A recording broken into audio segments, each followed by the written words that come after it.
All right, everyone. So since our last ADCC trials breakdown, we've had the Brazil and South America trials take place, which were full of amazing matches. We saw some great half guard transitions.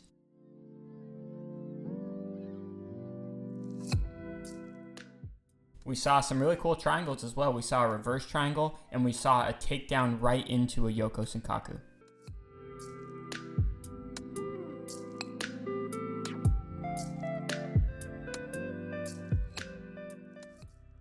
And we also saw a great example of playing the lower body and upper body against one another to get the finish. But today we're going to use the footage from the trials to focus our attention on guard passing and guard retention.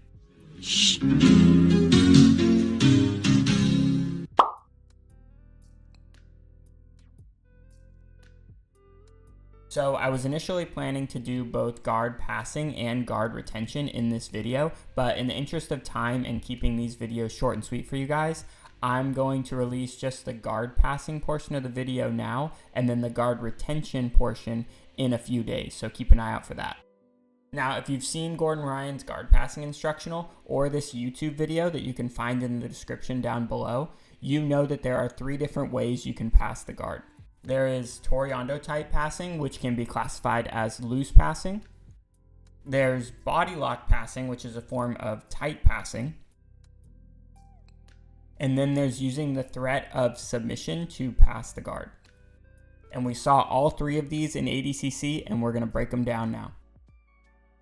All right, so I wanted to do tight passing first because I thought this one was super cool, and I know most of you are only going to watch like 3 minutes of the video, and I wanted the majority of you to see this one because I think it's amazing. So we initiate a body lock pass, right? Tight style of passing, and our opponent is going to want to square up with us. And you can see we have their right leg trapped, and their left leg is free. So if they were going to guillotine us, they would want to tuck our head to their right hip so they can wrap an effective guillotine. And a good guillotine choke is something we have to respect, so we might end up having to bail on our guard pass and resetting. But this is the thing I think is so cool talking about advanced level jiu-jitsu people.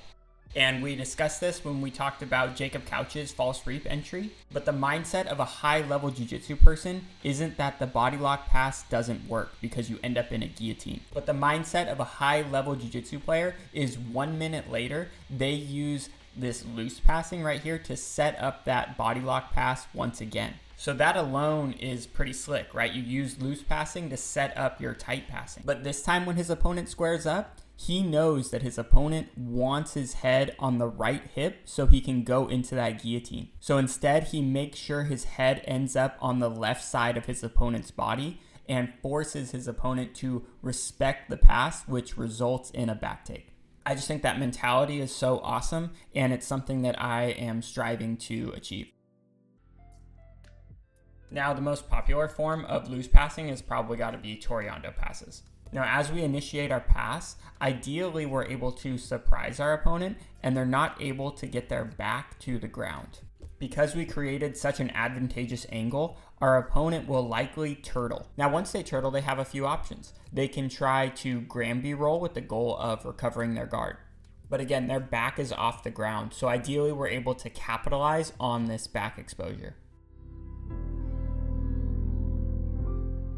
The other option our opponent has after they turtle is to face us and concede the guard pass.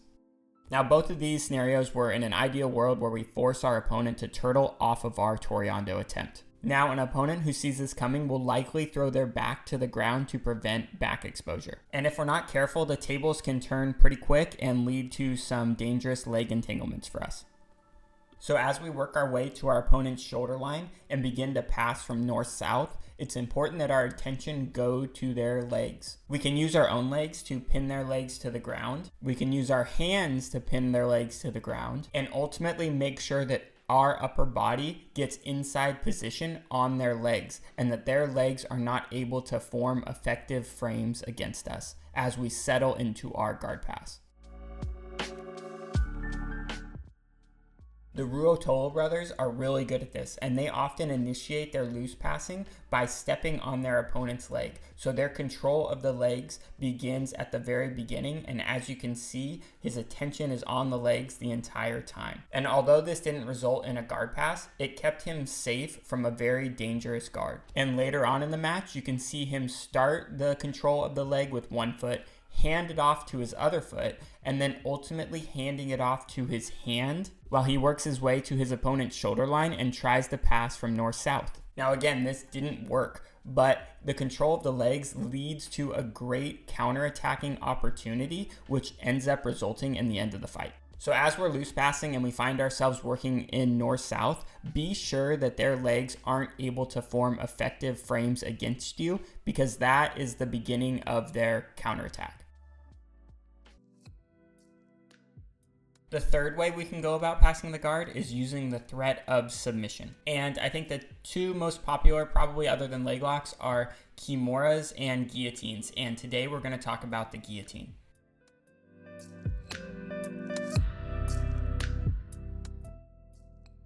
And just to set up the conversation a bit, when we have a guillotine, especially an arm-in guillotine, the majority of our opponent's resistance is going to come from their other arm that isn't trapped in our guillotine. So as they use that arm to grab our wrist and alleviate some of the pressure of the choke, we can take that opportunity to upgrade submissions and go into a triangle. So we can see here our opponent is playing a seated guard, and we dive on their neck to threaten the submission. Now against high level guys, I think the likelihood of actually finishing this guillotine is going to be very slim. So we can see as he loses the guillotine, he transitions to the arm and starts isolating the arm. As our opponent stands to get away from the upper body threat on their arm, we can try to off balance them, right? And if we're able to get their hand on the mat, we can upgrade again to a triangle.